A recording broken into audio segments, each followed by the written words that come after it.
Meus queridos e queridas do canal, hoje teremos uma entrevista com o nosso pastor José Newton, Futuro pastor. futuro pastor. É pastor ou é futuro pastor? É futuro, porque ainda não foi ungido pastor. Foi ungido, é que ele corre, né? Mas eu acho que é pastor já. Mas enfim, com José Newton, que é. Aí eu vou deixar, José Newton, o senhor mesmo se apresentar aí pro pessoal. Obrigado. Eu me chamo José Newton, eu me converti há 13 anos atrás, faço parte da Igreja Avivamento Cristão, do pastor Zezinho Siqueira.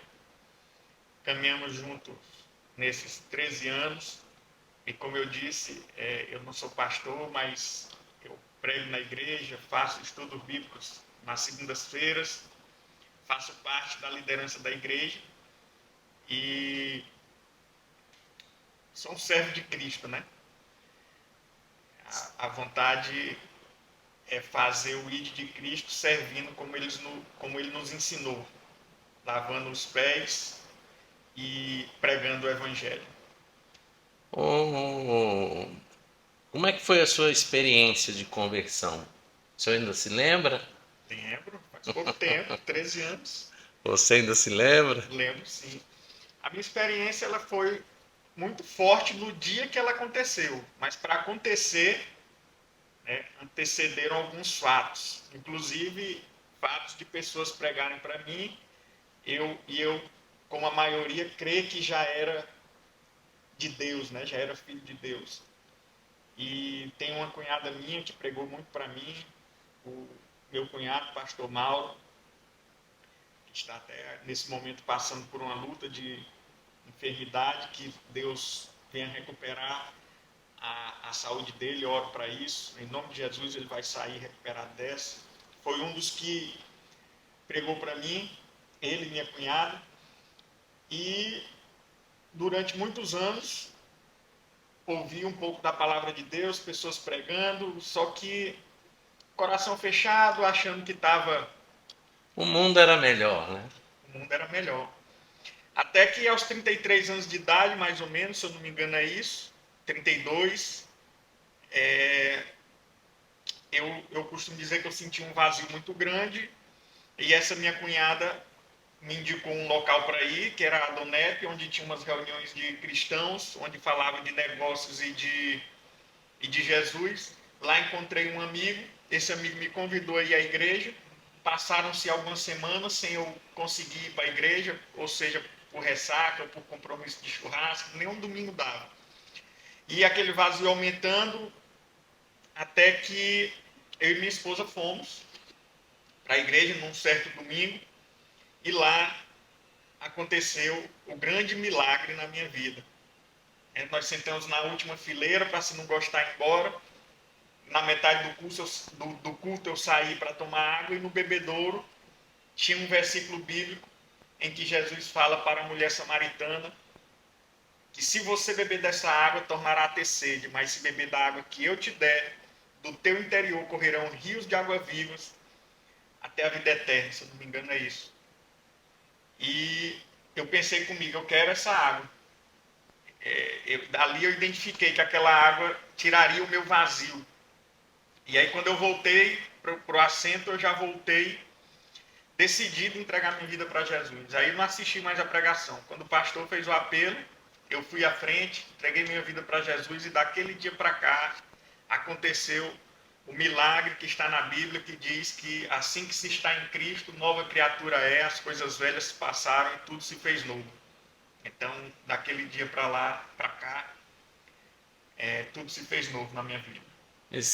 Só para dizer pro pessoal, né, para os irmãos e irmãs, eu tive a grande glória, né, de ser batizado Amém. pelo pastor que disse que não é pastor Zé Nilton. A honra foi minha, graças a Deus, e cumprindo o ID, como eu disse aqui no começo, batizando em nome do Pai, do Filho e do Espírito Santo. E a honra é minha. E eu digo que foi um dos momentos mais emocionantes assim da minha vida, né?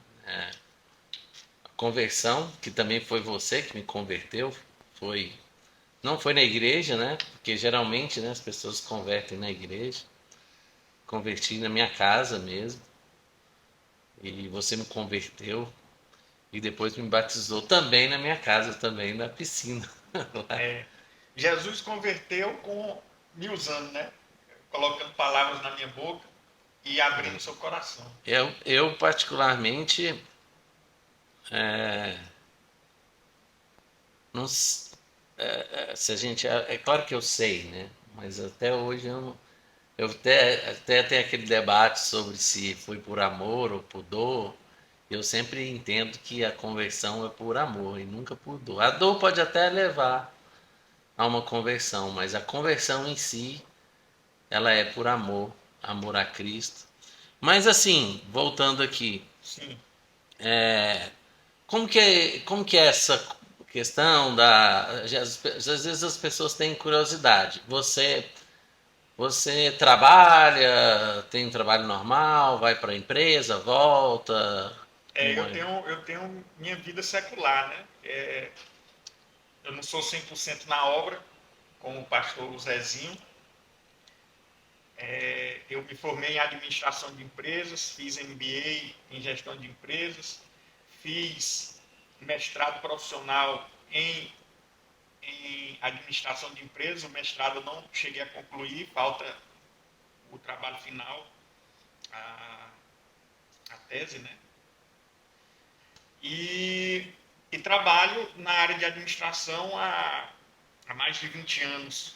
E como, né, e já te interrompendo, né? Eu gosto de interromper. E como a fé influencia no seu trabalho, no dia a dia?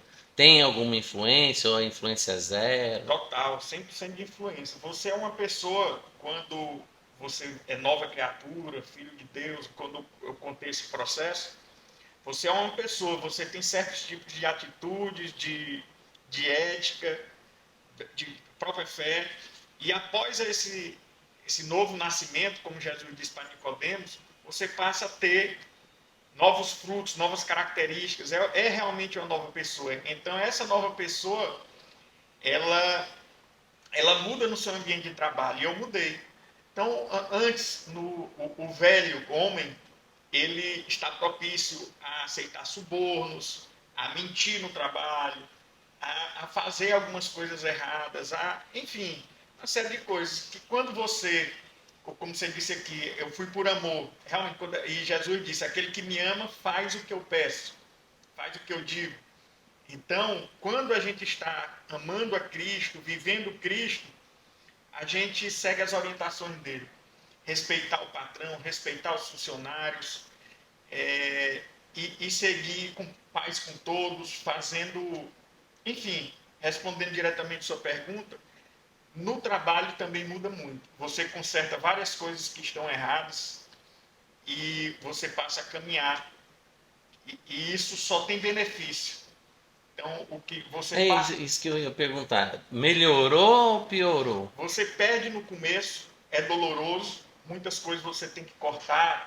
Se não for o meu caso, não me lembro ter sido o meu caso, a questão de pagamento 100% de imposto, pagamento 100% tudo por dentro, fazer 100% das coisas corretas. No começo você perde, mas depois você ganha. Você precisa primeiro perder para depois ganhar. Você precisa primeiro morrer para depois viver. E é uma luta. Então você vai ter essa guerra no trabalho, ou na família, em qualquer área que seja. Mas se você se colocar à prova, cumprir o que diz a palavra, honrar a Cristo, você perde no começo, mas ganha lá na frente. Eu, Eu ganhei. glória a Deus. Ou eu sempre vejo que dá para perceber que sua fé é muito grande, assim. Mas já duvidou quantas vezes, como foram essas dúvidas? Se quiser falar, né? Não, Assim, eu posso falar tudo. A minha conversão foi diferente de muitas que eu conheço. Eu já conversei com várias pessoas que eles chegaram a duvidar tanto da sua fé como do futuro da sua fé. Mas como eu disse, a minha conversão foi sobrenatural. realmente, quando eu desci daquele púlpito, quando aceitei Jesus, meus vícios foram embora, o velho eu foi embora, as vontades carnais que eu tinha do mundo foram embora, que eu até me assustava. Porque ela foi muito real. Eu pensava, não é possível, isso aqui não é possível ser uma lavagem cerebral, não é possível ser loucura, isso aqui é real que eu estou vivendo. Então, eu nunca tive dúvidas da minha fé desde quando eu me converti. Isso não quer dizer, eu não estou dizendo que eu não tive Tentações. tentações, fraquezas, altos e baixos, ou aflições. Tive. Mas em questão de fé e de futuro na fé, eu não tive, não. Isso, no dia. Sobre essa questão, eu também não tive dúvidas assim. Mas já tive uma dúvida geral, para Bom, falar a verdade. Uma dúvida geral no sentido de voltar a ser todo do passado.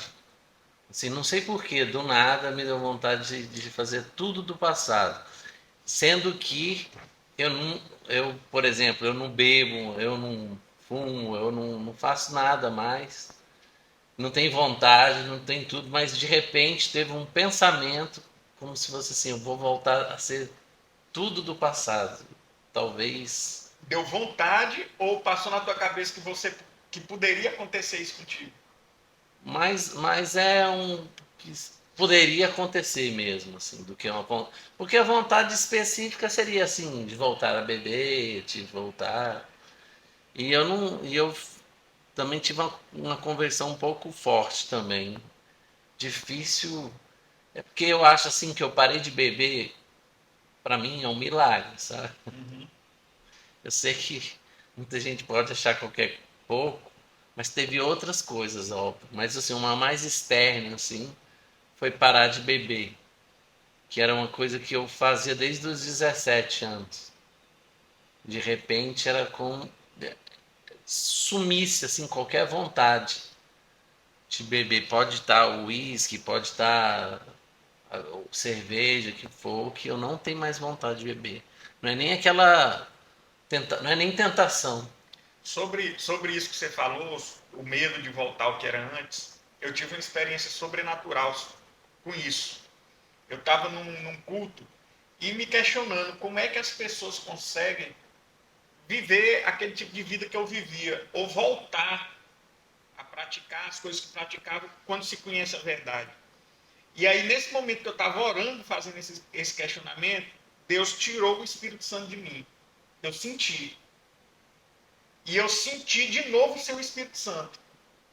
E aquela hora, é como. Isso me veio à cabeça agora, eu nunca tinha feito essa comparação. É como o super-homem vê a criptonita e ele fica fraco, né? Naquele momento que o Espírito Santo saiu, eu me senti sem Deus de novo e me senti atraído pelo mundo. E Deus falou comigo: eles não têm o Espírito Santo. Por isso que amam o mundo mais do que a mim. E aí voltou. Desde esse dia eu entendo que nada vem de nós.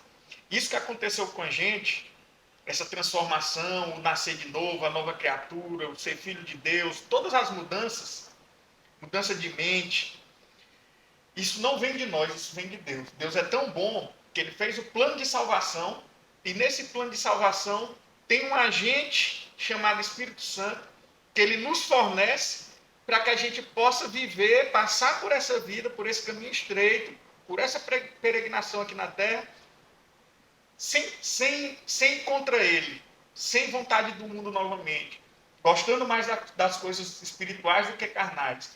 Isso também vem de Deus. Por isso a gente não pode ver os perdidos, os doentes, como disse Jesus, que veio para os doentes, e ficar discriminando, apontando o dedo, porque nós somos assim, e se o Espírito Santo nos deixar, nós tornamos a ser assim novamente. Então tudo vem de Deus. Sobre a rotina, você ainda ora, lê a Bíblia? Como é o seu dia a dia, assim? Eu sempre tive uma facilidade, desde quando me converti, na leitura da palavra. E sempre tive uma dificuldade na oração. eu costumo dizer que isso é de homem não gosta de conversar. E oração é conversar com Deus, Tem né? que falar. Tem que falar. E eu não, dificilmente eu sou daqueles que gostam de sentar e falar muito, né? Eles falam que até para ir para um lugar secreto, né, e conversar E bastante. Eu conversa. converso bem pouquinho também. Pois é, essa é a minha dificuldade. Eu preciso, desde a minha conversão, melhorar o meu tempo de oração. Mas, em contrapartida, a palavra me puxou desde o início. Então, rapidamente eu li a Bíblia toda, depois reli. Hoje eu não digo quantas vezes eu li a Bíblia, porque eu vou estar mentindo, que eu não me lembro mais quantas vezes eu li a Bíblia toda, quantos livros eu já li, quantas vezes. Então, é, quando eu fico algum dia ou dias sem ler a Bíblia, eu sinto muita falta. E oração, como eu disse, eu tenho mais essa dificuldade, mas eu não tenho tanta falta como ler a Bíblia, que a gente sempre está em oração. Como Paulo disse, orar sem cessar, a gente está sempre em oração. É, é, é, como é que eu posso explicar? No carro, antes de vir para cá, você está ali, você está pensando em Deus, você está falando com Deus, você está. Aquele é um É, tipo de oração. toda oração é uma oração, né? Não tem uma Então, forma toda de hora você está orar. ligado com Deus. Então, toda hora você está falando. Hoje mesmo, hoje foi ontem, eu fiz uma oração pequena, mas muito forte. Né? Foi hoje. Não me lembro agora se foi hoje ou foi ontem. Comparando, foi hoje. Comparando Jesus com o meu melhor amigo. Eu dentro do carro sozinho, eu falei, Jesus é meu amigo. E ele é meu melhor amigo. O que é que eu conversaria com o meu melhor amigo? O que é que eu falaria para ele? Se meu amigo fosse poderoso, fosse alguém influente. Aí eu peguei e falei com Jesus. Jesus, conversando na cabeça, ouvindo um louvor ali no carro. Então hoje eu já orei para Jesus. Falei sobre o trabalho, sobre o que eu estava precisando no trabalho, para ele abrir algumas portas. E então a oração eu não sinto tanta falta porque a gente ora a todo momento. E quando eu passo um dia ou alguns dias sem ler a palavra, aquilo ali me dá uma falta que eu vou ler 3 capítulos, 4 para saciar. Eu ia até te perguntar, né? Como é que faz na correria para ouvir a palavra, mas a última vez que você ouviu, assim, uma intervenção de Deus mesmo, assim, o senhor se lembra? É um exemplo de milagre, assim, que você está dizendo? Não, claramente a presença de Deus, sentiu claramente a presença de Ah, Deus. foi hoje, nesse momento que eu disse, quando conversei com Jesus, me arrepiei todinho. E ontem, no estudo bíblico, fui lá em casa, o tema foi Conhecendo Jesus. Eu E, fui. e ali eu senti grandemente também a presença de Deus. Agora vamos falar para assuntos polêmicos. Vamos para Vamos. assuntos polêmicos. Não gosto de polêmico, mas vamos. É, pré ou pós-tribulacionista? Eu respeito quem é pós, mas eu sou pré.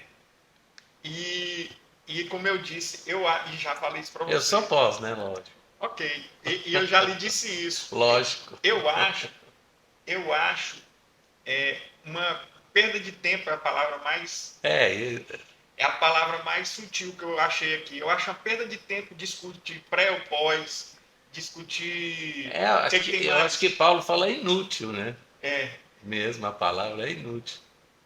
tem também outro que eu encontrei um irmão de outra igreja há um mês quase atrás, também nós falamos sobre isso. Além de pré e pós, tem também a de. Não é os milênios, não, né? Não, Que é pior ainda. uma vez salvo, salvo para sempre. Ah, que é o predestinado. Predestinado. Então eu também acho um inútil. Então eu não discuto. Eu sou pré, eu sou uma vez salvo, não salvo para sempre, que você tem que matar a carne sempre e andar no caminho estreito. E se você não fizer isso, você perde a salvação. Mas eu não discuto e nem acho isso relevante. Porque o que importa no final é que Jesus vai voltar. E, e outra coisa, fé e política É, no púlpito. não, no púlpito não.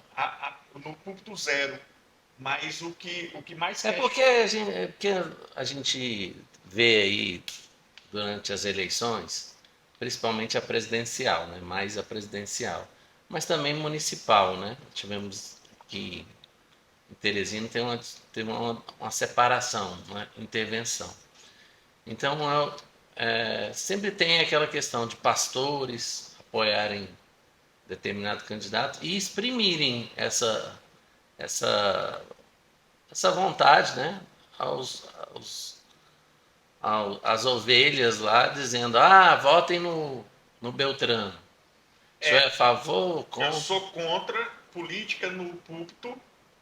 Graças a Deus, nosso pastor, ele sempre foi ético quanto a isso. Ele pode até orientar as suas ovelhas quanto ao que a Bíblia fala, mas nunca orienta o seu voto. Ele fala contra aborto e por aí vai, mas não orienta o voto. E também, que eu me lembre, nunca deixou que um político fosse lá para pedir voto. Mas a pergunta que eu acho não deveria ser essa: contra ou a favor de política nos púlpitos. A pergunta melhor seria: contra ou a favor de cristãos evangélicos na política. Isso é mais difícil. Eu sou a favor, eu particularmente. Eu sou a favor também. Eu tenho um pensamento, só te interrompendo. Minha melhor assim, glória de Deus seria assim, o Elon Musk. Falar, o foguete subiu, foi graças a Deus. Se ele falasse uma coisa nesse sentido. Acho que o Trump falou alguma coisa nesse sentido. Perguntaram para ele se ele era importante. Ele falou: importante, quem é importante Alguém me é falou Jesus. isso Eu não hoje. tenho certeza, mas Alguém me falou isso hoje. ele disse alguma coisa nesse sentido. Então eu acho que é importante a participação na política. Eu sou a favor também, mas não eu. Eu não me gostaria de estar na política. Eu acho que a política, ela, não vou dizer corrompe, mas pode ser corrompe sim. Mas aí nunca vai mudar, só para te interromper. Eu sei que hoje em dia a política ela é um retrato da sociedade. Não adianta a gente falar mal, demonizar, vamos dizer assim, um político como se não fosse parte de toda uma sociedade, né?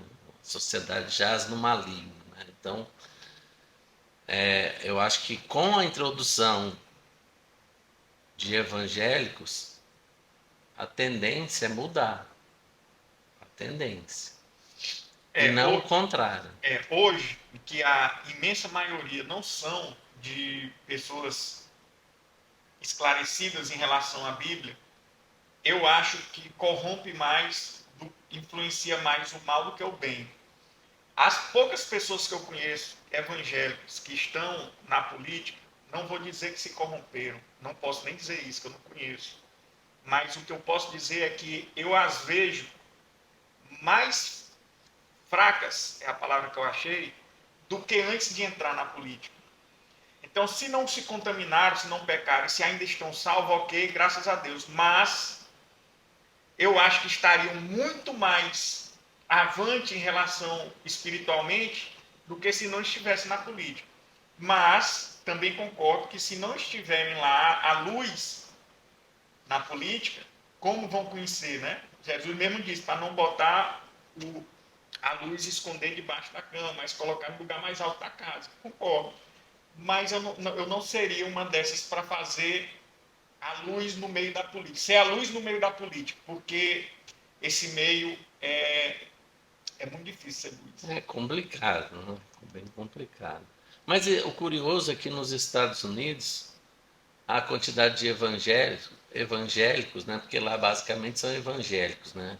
Se a gente colocar na acepção da palavra assim geral, a quantidade é muito maior do que no Brasil. Sim.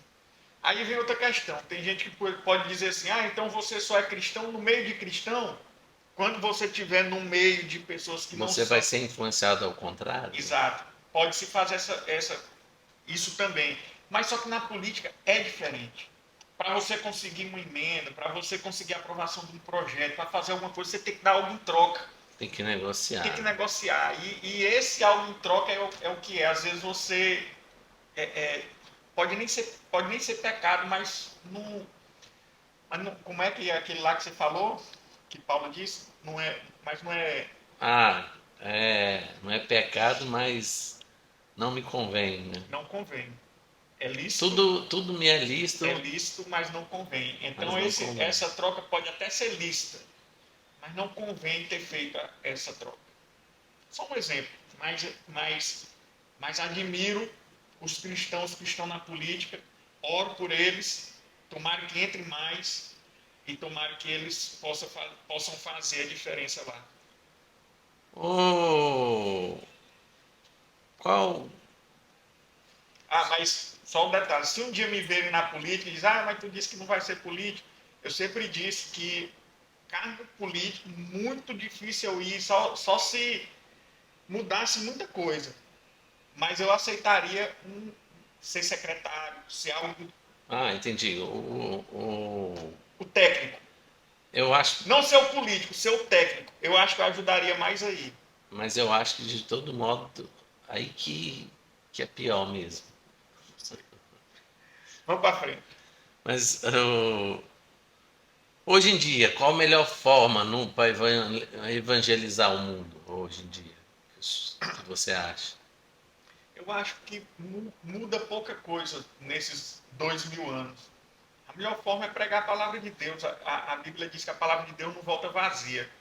Quando você lança a palavra, você pode até notar que ela não sentiu, não teve algum impacto, mas tem. É como eu disse, a minha cunhada, meu cunhado pregavam para mim, parecia que não tinha efeito, mas tem. Então é você lançar só eu não sei versículo bíblico, só um Jesus te ama, dá um abraço na pessoa e Jesus te ama, isso já muda. E a pessoa quando sabe que você é posicionado, é realmente cristão, ele no dia da necessidade dela, ela vai lhe procurar. Então o melhor meio de pregar o evangelho são dois: se posicionando, a pessoa sabendo que você não se esconder, e a segunda é lançando a palavra, em E, qualquer ocasião. e em relação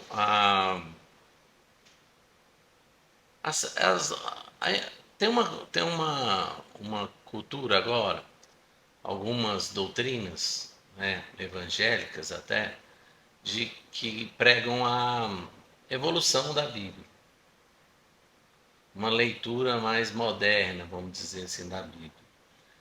Inclusive, eu vou dar um exemplo.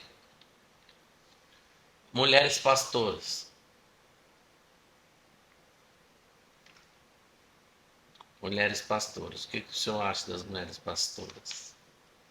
Vamos por partes. Primeiro, sobre a evolução da Bíblia, modernizar a Bíblia. Isso é uma falácia. A Bíblia é o livro mais moderno de todos os tempos. Ele nunca saiu de moda. E nunca vai sair porque está escrito lá: céus e terras passarão, mas minhas palavras nunca vão passar. Então, até Jesus voltar, esse livro vai ser atual. Até porque a parte do que está previsto lá ainda não aconteceu, então é atual. E sobre mulheres pastoras, eu creio que a mulher ela pode liderar junto com o marido, junto com o pastor. Ela pode dar um estudo bíblico, ela pode fazer uma pregação, ela pode ser líder de ministério, mas eu tenho um pé atrás de uma pastora solo, né? A pastora sozinha, sem o seu marido. Porque assim, por que eu perguntei isso? Porque está escrito lá literalmente que não pode na Uhum. Bíblia. Não tem outra forma de interpretar. Inclusive, eu lia e tentei achar, eu vi os argumentos positivados, né, que o pessoal diz em relação da possibilidade e não encontrei. Na igreja, quem é o pastor é o pastor. A pastora é pastora do pastor, não pastora da igreja. Então, concluindo o que eu estava dizendo, uma Mas pastora aí já é uma interpretação. não existe. Porque lá, na Bíblia, a gente tem o seguinte, que não serão, as mulheres não serão bispos, né? Que falam especificamente, ou pastoras, não, falam pastoras. As mulheres não serão pastoras. Não existe pastora, não dá exceção de pastora, do pastor. Não tem essa exceção. qual é o papel de um pastor? A Bíblia fala que ele é o anjo da igreja, né? Ele tem a responsabilidade sobre as ovelhas. Essa responsabilidade está sobre o pastor. Deus realmente deu para ele essa responsabilidade, assim como deu para Adão cuidar do paraíso.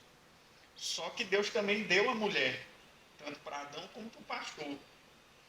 Então hoje se convencionou chamar a mulher do pastor de pastora. Entendi, mas no E na, sentido da convenção. pronto, e na minha concepção, no meu entendimento, tem igrejas que não permitem pastores pregar, pastores ser líderes. Na minha concepção, eu creio que podem, que elas são autorizadas inclusive por Deus.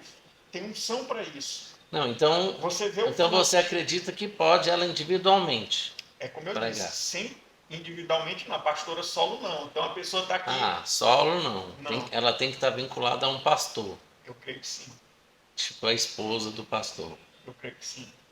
Solo não. Solo não. Então, já que é, Mas olha, e eu conheço muitas pastoras com unção de mestre, de ensino, com unção de cura, então você reconhece pelo fruto o que essas mulheres estão pois fazendo. é, mas E grandes mulheres de Deus não chega uma hora que é evolução?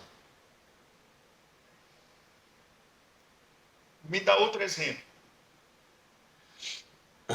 Outro exemplo seria a questão dos homossexuais, por exemplo. O que tem? Uma interpretação. Porque, assim, especificamente, não há nenhuma vedação como as pastoras mulheres. A vivência de homossexual. Tem mais a questão de imoralidade. Outra coisa, sexo antes do casamento. Também não tem expresso lá na Bíblia. Não, mas eu não entendi a pergunta. O que tem a questão do homossexual com a evolução? De a igreja aceitar casais homossexuais. Não precisa nem casar, não é nem isso que eu estou dizendo. Eu digo aceitar a presença deles na igreja. Isso assim, no começo da igreja, nós até tocamos nisso ontem, no começo da igreja, a igreja primitiva, os judeus, que eram a totalidade da igreja, depois que os gentios começaram a se converter e receber o Espírito Santo, isso está lá em Atos, mas no começo, os judeus eles não se misturavam com pecadores. Então, era proibido para o judeu entrar na casa do pecador. Por isso que os fariseus reclamavam muito de Jesus. Ele se mistura com pecadores, com prostitutas. Isso era a cultura deles. Depois, no cristianismo, na época da graça, aí Jesus vem para os doentes, começa a andar com os pecadores. Aí, respondendo sua pergunta, a igreja, a partir de Jesus, ela nunca proibiu a entrada do homossexual. A igreja ama o homossexual. Ela não ama a prática do pecado, o homossexualismo. A igreja ama o corrupto e quer dentro da sua igreja. O assassino quer dentro da sua igreja. Mas ela não ama a prática. Eu entendi, mas vamos ser mais específicos. Não houve Dá para evolução. converter? Então não houve evolução quanto a isso. Todos os pecadores vêm à igreja, são aceitos e lá são transformados. Dá para converter? Sim, lá são transformados. Eu conheço ex-prostitutas, ex-homossexuais, ex-drogados, ex-tudo. Então isso não está... Mas eu digo assim, um que se converteu e continuou na prática. Não se converteu. É isso que eu queria, é isso que a pergunta era mais específica. Pronto. Todo aquele que se converte, ele nasce de novo, é uma nova criatura. As coisas velhas se passaram, tudo se fez novo. Quem está convertido, nascido de novo, salvo com o Espírito Santo, as práticas do pecado, de todos os seus pecados ficam tratadas. Por que eu estou dizendo isso? Porque é no sentido da forma de evangelizar hoje em dia. Que hoje os mais jovens, eles não se importam mais. Acho que no nosso tempo tinha bullying contra homossexuais. Hoje em dia não tem mais isso. É totalmente normal, não tem nenhum tipo de de preconceito. Eu sei que minhas duas filhas não têm preconceito nenhum contra homossexuais. Nem eu.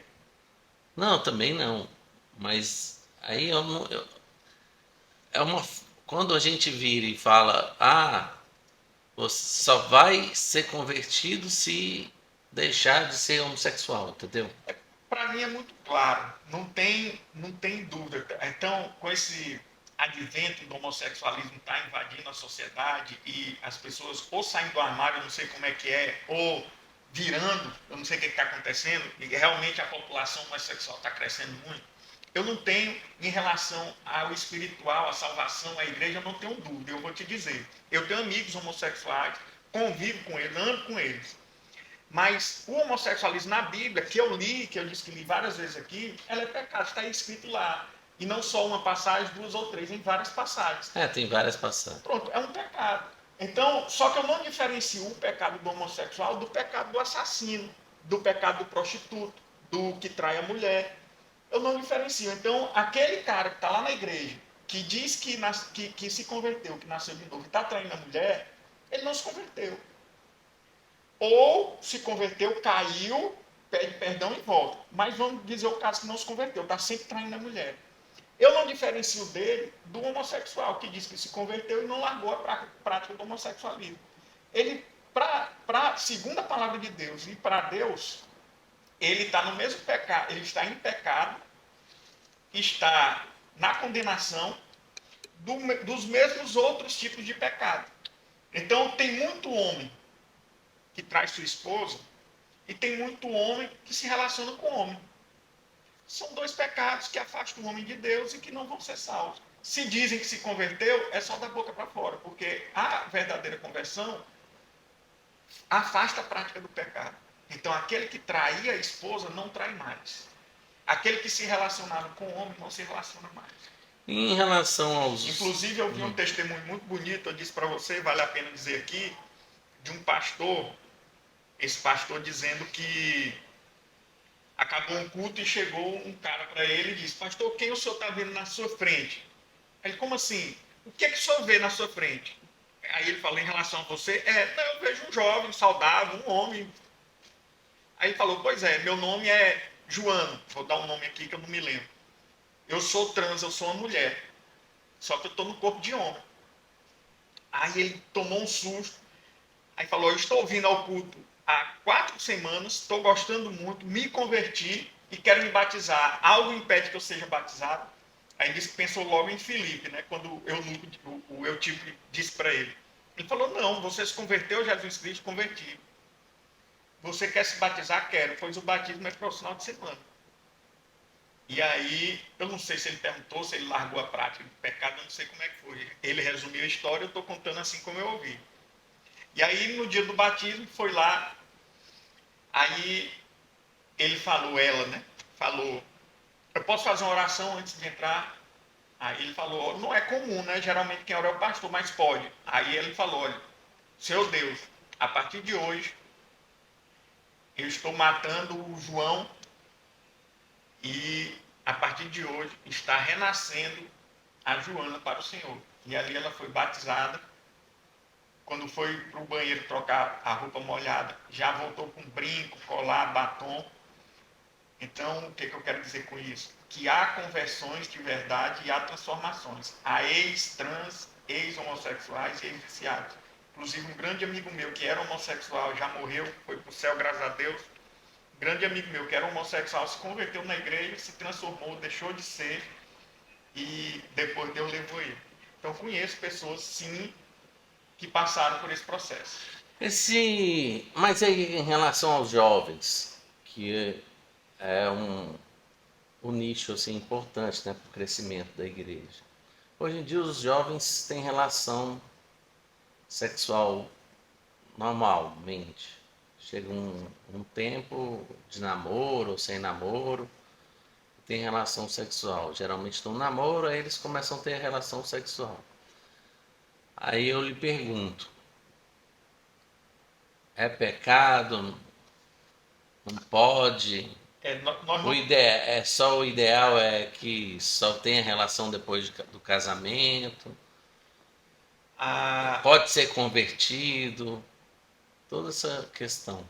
é como você, eu repito, não há upgrade da Bíblia, né?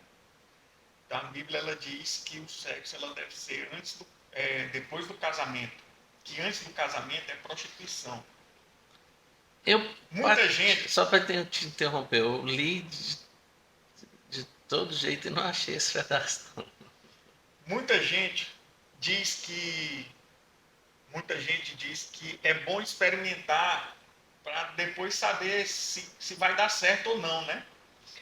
Mas essa teoria ela cai se a gente pega a época de nossos avós, que não tinham sexo antes do casamento É.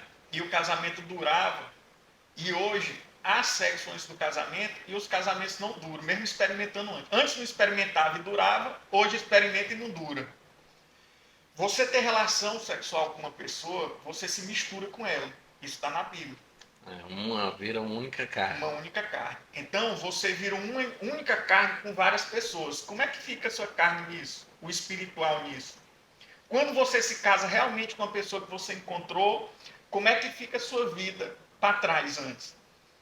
Me explicaram uma vez que você tem uma relação com uma mulher sexual antes do casamento, ou depois, né? Realmente se torna uma carne, como diz a Bíblia. É como você colar duas folhas em branco uma na outra, cola. Se você não vai casar com ela, você tem que descolar a sua alma dela, descolar essa folha para colar em outra. E sempre quando você descola, vem algo junto. Então, quando você casa com uma pessoa em que um dos parceiros teve várias relações sexuais antes do casamento, ela trouxe um pedaço dessa pessoa para dentro do seu casamento. Isso pode atrapalhar o casamento, porque ele vai fazer comparações, ele vai ter legalidade, algum tipo de legalidade espiritual com as pessoas que ele teve relacionamento. Então, a grande maioria dos mandamentos que Deus nos deu foi para nos proteger. E esse não é diferente. Quando Deus diz para a gente ter relação sexual depois do casamento, é para proteger o nosso casamento. É para que ele fique saudável.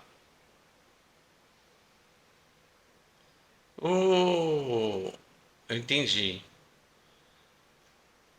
Eu até acho que eu vi uma entrevista, não sei, com até uma pastora, a pastora avulsa, dizendo que ela treina as jovens a sair desse relacionamento que tem sexo, eles param de fazer sexo, já faziam, mas aí se convertem tudo e param de fazer sexo. E Até o casamento. até o casamento. A vida deles melhora muito. Concordo. Já vi casos desses na igreja. E E a pessoa, antes de conhecer a palavra, eu fazia também antes do casamento. Porque eu não conhecia a palavra. E isso é um questionamento meu para Deus. Deus, eu queria ter conhecido quando jovem a palavra. Eu tinha deixado de fazer grandes coisas erradas na minha vida. Mas voltando aqui, eu conheço jovens nessa caminhada de 13 anos que antes de se converter tinha relação sexual realmente com seu parceiro, sua parceira. E quando conheceu a verdade, os dois, com a orientação dos pastores, os dois, em comum acordo, fizeram um acordo de, a partir dali, ter relação só após o casamento. E realmente, e bate com o que você disse. Eles dizem que o relacionamento deles melhoraram muito. Por que melhora? É espiritual. Porque você começa a estar debaixo da bênção de Deus. Deus começa a abençoar aquela união. Então, melhora por causa disso. E mais uma perguntinha polêmica. Crente pode ouvir música secular? Eu não ouço. Assim, eu ouço quando vou para as festas, vou para algum lugar. Mas eu, na minha casa, no meu carro, eu não ouço. Por quê? Porque eu não me edifico com as outras músicas. Eu me edifico só com a música de Deus. Então eu quero me edificar durante a manhã, durante o meu translado. Mas pode? Não vai levar ele para o inferno. ele não vai deixar de ser salvo por causa disso. Mas eu não aconselharia, porque aquilo ali não vai edificá-lo, aquilo vai enfraquecê-lo. Se Paulo diz que a nossa briga, que o nosso espírito briga contra a carne contra o espírito, um se opõe ao outro, aquele que eu alimentar mais é que vai sobressair. Então, o que entra nos meus ouvidos e o que cai no meu coração através da música pode influenciar a carne ou o espírito.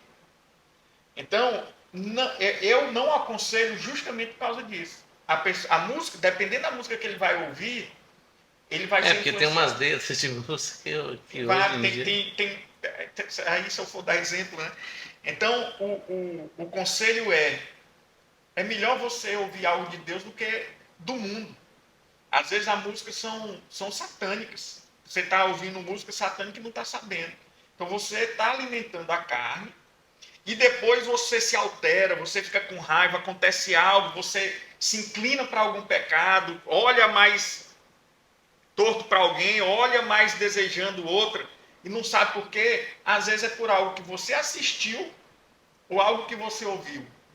Então, para se proteger, é o que eu estou dizendo, ele não perde a salvação. Mas para se proteger, eu aconselharia que não. Certo. Para terminar, para deixar no fim, vamos falar do fim dos tempos. Né? Você acredita que estamos vivendo no fim dos tempos, dos últimos dias? Por quê? Tem algum sinal? Ou acha que... Porque assim, tem muita gente que é ligada à salvação.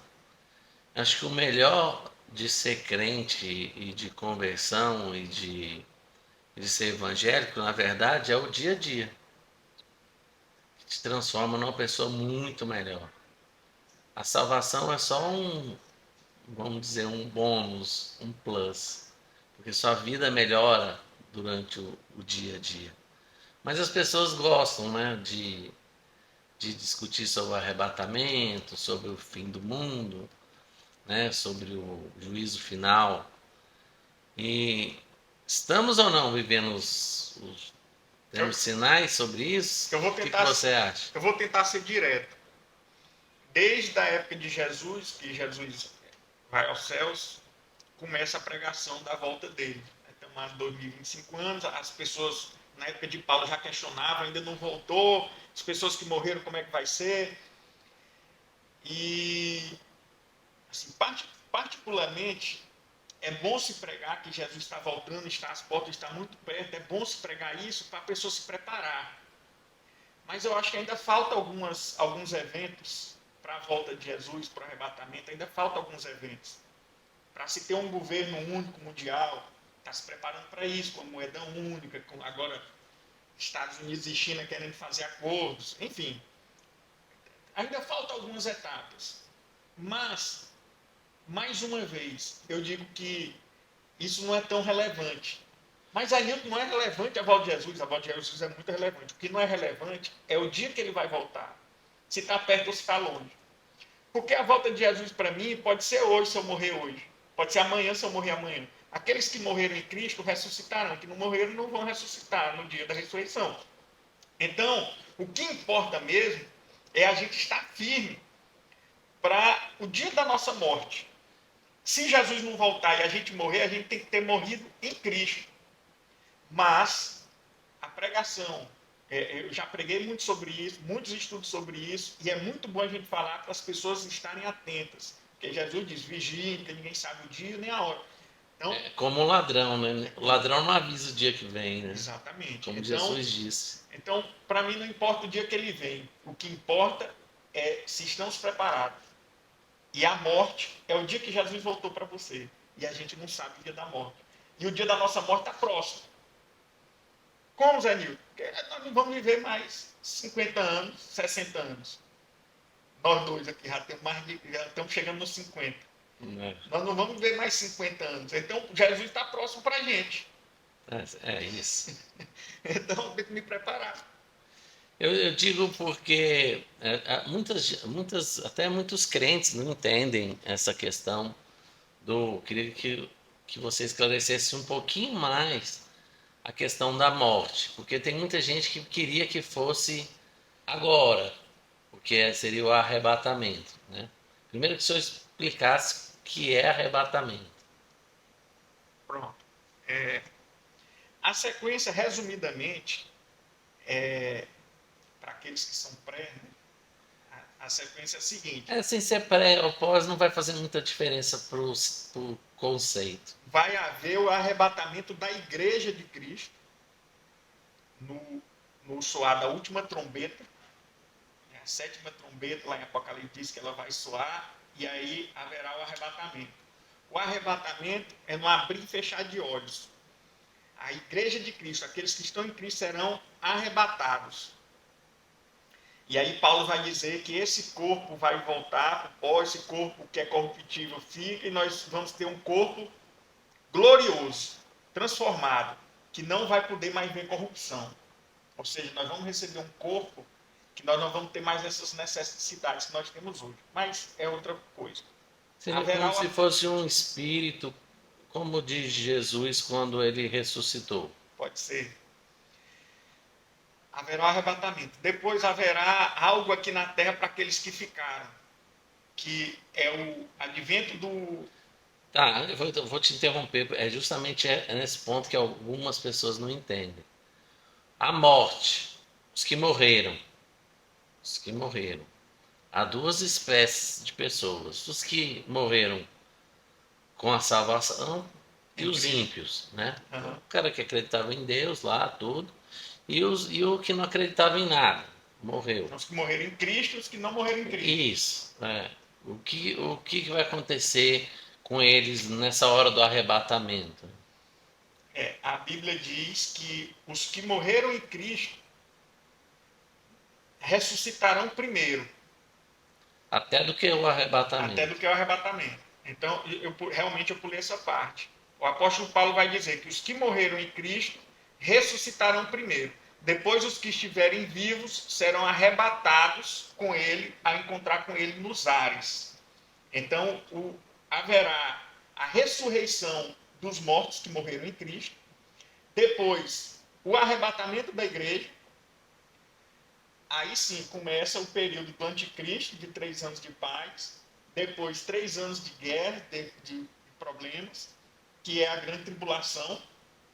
E após a grande tribulação, a volta de Cristo, que aí sim a segunda volta de Cristo, com toda a igreja, para fazer o final de tudo.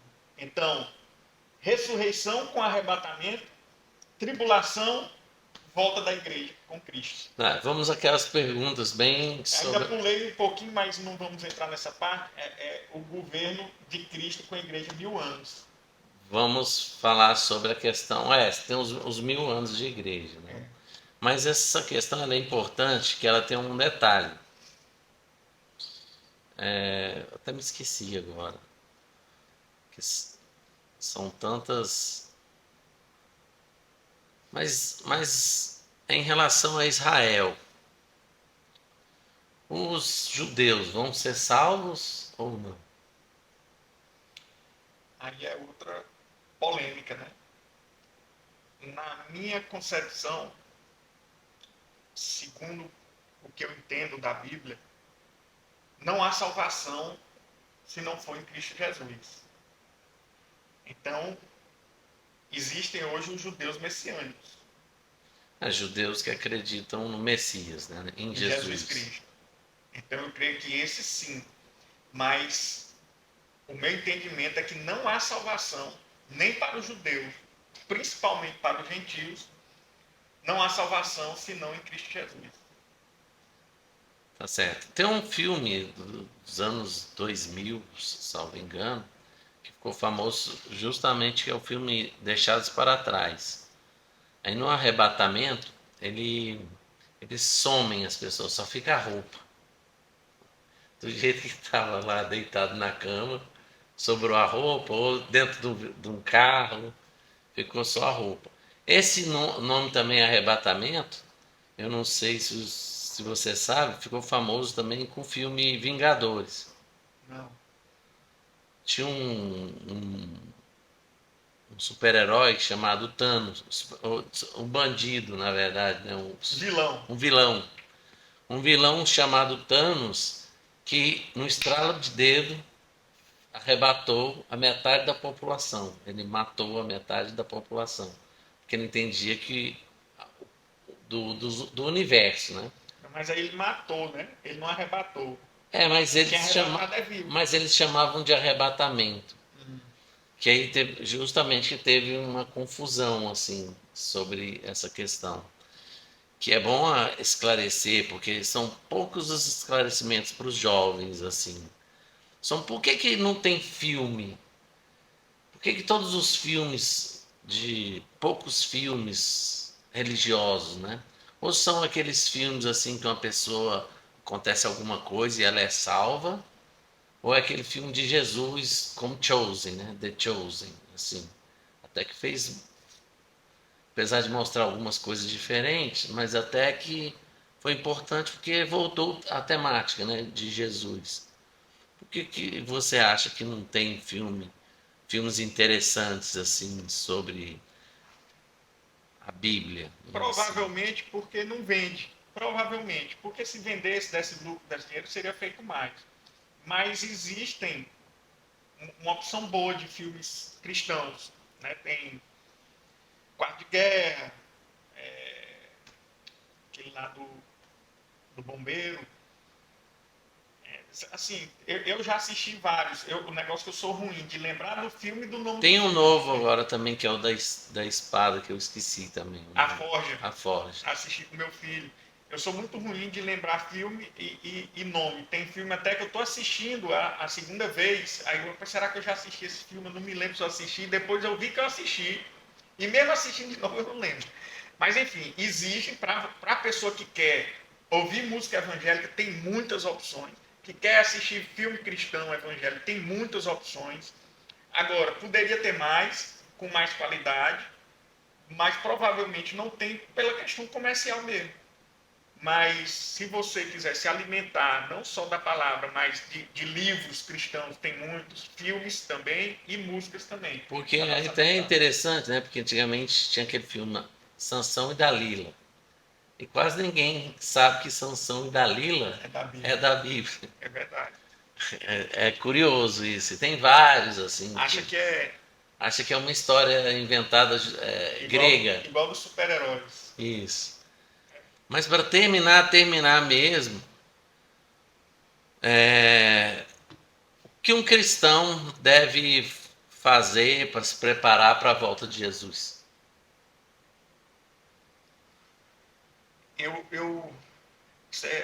O caminho estreito ele é bem desafiador. E o preparo essa pergunta é muito ampla. Para você se preparar, né, para resumir, por conta do tempo e de uma pergunta tão ampla, a Bíblia fala de santificação, da gente se santificar, seja santo como vosso Pai no céu é santo. Então, a gente se santificando para conseguir andar nesse caminho estreito, nós vamos conseguir a salvação. Mas se fosse pegar um personagem bíblico para espelhar, eu sempre gosto muito de Paulo e de José do Egito, mas não são eles. Hoje o personagem que eu falaria era João Batista, que como ontem nós falamos, Jesus disse que nascido de mulher não há ninguém maior que João Batista. Então, se fosse alguém para eu me espelhar que não fosse Jesus, seria o segundo maior, que ele disse que o maior nascido de mulher é João Batista. E como espelhar em João Batista? Espelhar em João Batista é dizer que ele cresça e que eu diminua. Então, para esperar a volta de Jesus, a nossa salvação, é a gente diminuir, matar o nosso eu, matar a nossa carne, e que Jesus cresça na nossa vida, que venha o Espírito Santo, que a gente seja cheio do Espírito Santo, e que quem apareça é Jesus e não nós. Que a gente possa ser apenas um reflexo dele, mas em nós nada serve, nada é bom. Paulo vai dizer que a nossa justiça é como um trapo de imundício. Até a nossa justiça é imunda, é suja, não vale nada. É dúbia, pensando em alguma coisa. Então, a melhor maneira é crescendo Cristo em nós. Glória a Deus. Amém. Agradeço o tempo despendido. Bora. Podcast geralmente demora um pouco. Demorou. Quanto tempo foi aí? Não sei. Foi mais de 1 hora, eu acho. Eu me perdi aqui no tempo aqui. Você fez essas perguntas, aí estava escrito ou tu foi fazendo da cabeça? Algumas eu fiz, outras eu fui fazendo É porque eu vi que aqui. foi muito rápido as perguntas, você não pensar em fazer, então aí entendi. Fica mais fácil, né? Porque senão a gente se perde, porque senão a temática é muito ampla, nossa. É. E a gente tem alguns debates até pessoais, e senão eu ia entrar nos debates pessoais. Que tal terminar com oração? Vamos terminar com oração. Não estava no script não, né? Não, Como esse é o primeiro podcast, obrigado pelo convite, não agradeci, obrigado pelo convite, obrigado por ser o primeiro. Vamos oferecer esse podcast a Deus como primícia, como que Ele abençoe esse seu projeto do podcast. Tudo que é feito para Deus, para a palavra de Deus, e como eu disse aqui, para que ele cresça, vale a pena. E que Deus esteja no meio desse projeto. E obrigado por ser o primeiro convidado e que venha muito mais. E que através disso, pessoas venham conhecer a Cristo, venham ter testemunhos de Cristo em pessoas e assim possa se chegar mais perto dele. glória a Deus, amém. Seu Deus, nosso Pai, muito obrigado, Senhor, por esse momento, por estar falando da Tua palavra. O Senhor disse que 2 ou mais falando, o Senhor estaria presente. Aqui estão 2 filhos Teus, cristãos, arrependidos, falando da Tua palavra e cremos que o Senhor está nesse local.